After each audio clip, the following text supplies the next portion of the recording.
Queridos amigos, sejam bem-vindos ao canal Videira Espírita. Meu nome é Cristina Brito, este é o programa Projeto 15 Minutos, o Céu e o Inferno. E aqui diariamente, à exceção dos sábados, nós estudamos por mais ou menos 15 minutos o quarto livro da codificação espírita realizada por Allan Kardec, O Céu e o Inferno. Estamos atualmente na segunda e última parte da obra, que trata dos exemplos. No capítulo 4, onde Kardec nos traz testemunhos de espíritos sofredores. E hoje vamos ver aqui a primeira parte de Ferdinand Bertin. Vejamos então, Kardec faz uma introdução dizendo-nos que um médium habitante do Havre evocou o espírito de uma pessoa que lhe era conhecida. Esse espírito respondeu: quero me comunicar, mas não posso vencer o obstáculo que há entre nós. Sou obrigado a deixar esses infelizes que sofrem se aproximarem de vós. Recebeu então, espontaneamente, o médium a seguinte comunicação. Então, o médium evocou um conhecido que havia desencarnado, mas esse conhecido, quando se aproximou, até queria falar, mas haviam outros espíritos para falar primeiro. E então ele falou: tenho que deixar que eles falem. E é isso que acontece. E a comunicação é: estou num terrível abismo, ajudai-me. Meu Deus, quem me tirará desse abismo? Quem terá mão que socorre para o infeliz que o mar engoliu? Então, morreu afogado, ok?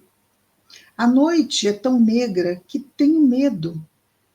Por toda parte o bramido das ondas, e nenhuma palavra amiga para me consolar e me ajudar nesse momento supremo. Porque esta noite profunda é a morte com todo o seu horror, e eu não quero morrer. Então ele morreu, não queria morrer, lutou, não é? Tentando não se afogar, se afogou, já não estava no mar, mas estava ainda naquele trauma, não é? Preso ali mentalmente ao momento dessa desencarnação dramática. Oh, meu Deus! Não é a morte por vir, é a morte passada. Então, reconhece que já aconteceu. Estou para sempre separado daqueles que amo. Vejo meu corpo, e o que provei a instantes não é senão a lembrança da terrível angústia da separação, do momento do afogamento, não é? Tende piedade de mim, vós que conheceis os meus sofrimentos. Orai por mim, porque não quero mais sentir, assim como fiz desde aquela noite fatal, todos os dilaceramentos da agonia. Aí está, todavia, a minha punição. Eu a pressinto. Orai, a isso vos conjuro. Está pedindo, não é? O mar, o frio, vou ser engolido. Quer dizer, ao mesmo tempo que ele vê que é uma lembrança, daqui a pouco ele já está de novo vivendo como se estivesse acontecendo no presente. Vou ser engolido, socorro! Tende, pois, piedade, não me repelais. Nós nos salvaremos melhor a dois sobre esses destroços. Então, aqui ele deve ter, não é, caído no mar com outra pessoa, e ali estava no último diálogo da sua vida. Eu sufoco, as ondas vão me engolir, e os meus não terão mesmo a triste consolação de me reverem. Mas não. Vejo que o meu corpo não está mais sacudido pelas ondas. As preces de minha mãe serão ouvidas. Minha pobre mãe, se pudesse imaginar o seu filho tão miserável que é na realidade, oraria melhor.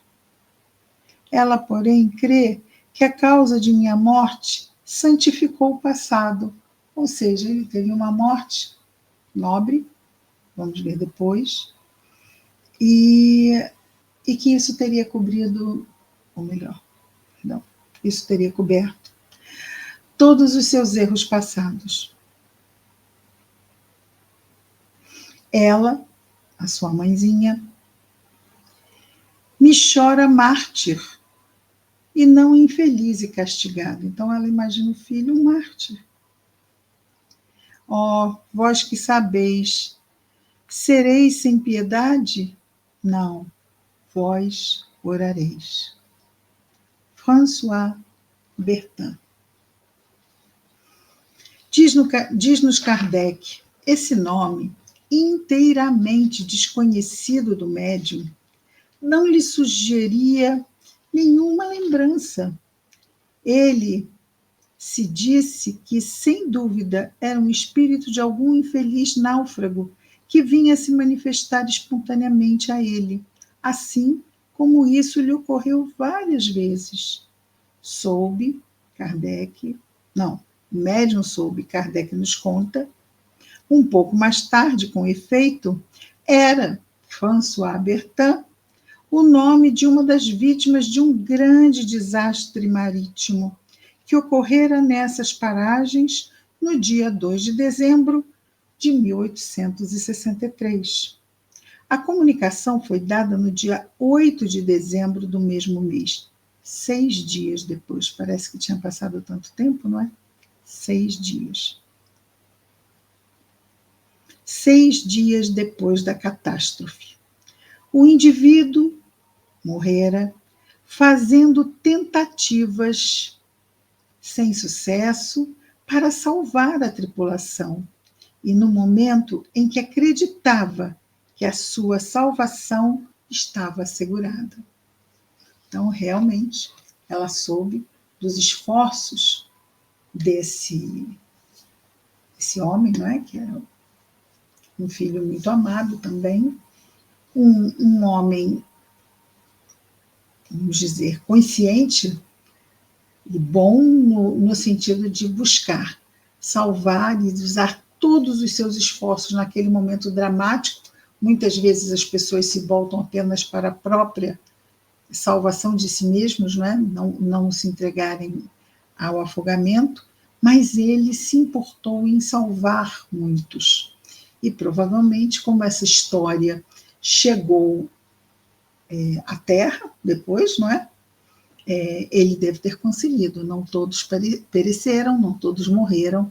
Enfim, a sua história chegou a outras pessoas. Esse indivíduo não se ligava ao médium por nenhum laço de parentesco ou de conhecimento. Por que, pois, se manifestou a ele antes de a qualquer membro de sua família? É que os espíritos não encontram em todo o mundo as condições fluídicas necessárias a esse efeito. Então, aqui já havia, não é? Esse é o 4º livro, o 2º livro dos médiuns, vai nos falar muito sobre mediunidade. Mediunidade, embora todos sejamos médiuns, nem todos são esse tipo de médium, com condições de receberem mensagens dos desencarnados. Então, eu vou lá falar com alguém da minha família, mas se ninguém da minha família tiver mediunidade para receber minha mensagem, o que vai acontecer? Não vai acontecer, não é? Então, os espíritos vão ser levados a pessoas que tenham condições de receber suas mensagens. Na perturbação em que se encontrava esse espírito, não tinha, aliás, a liberdade de escolha. Foi conduzido instintiva e atrativamente para o médium dotado, ao que parece, de uma aptidão especial para as comunicações espontâneas desse gênero.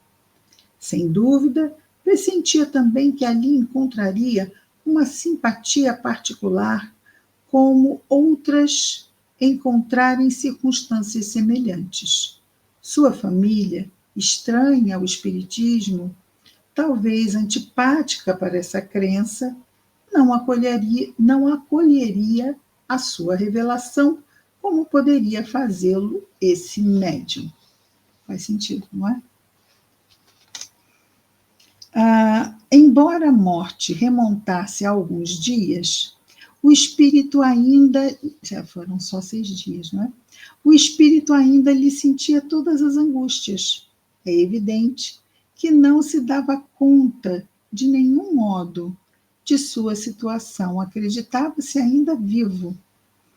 Ele tinha lampejos, não é?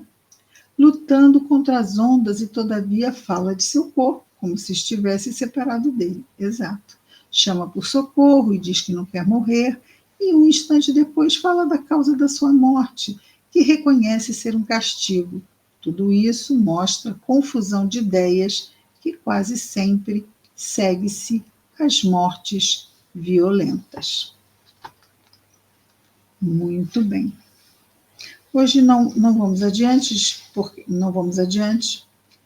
porque vamos ver umas outras comunicações amanhã. Vamos terminar, então, a comunicação de François Bertin e o contexto amanhã, em mais um projeto 15 minutos, Céu e Inferno. Até lá, muita paz a todos.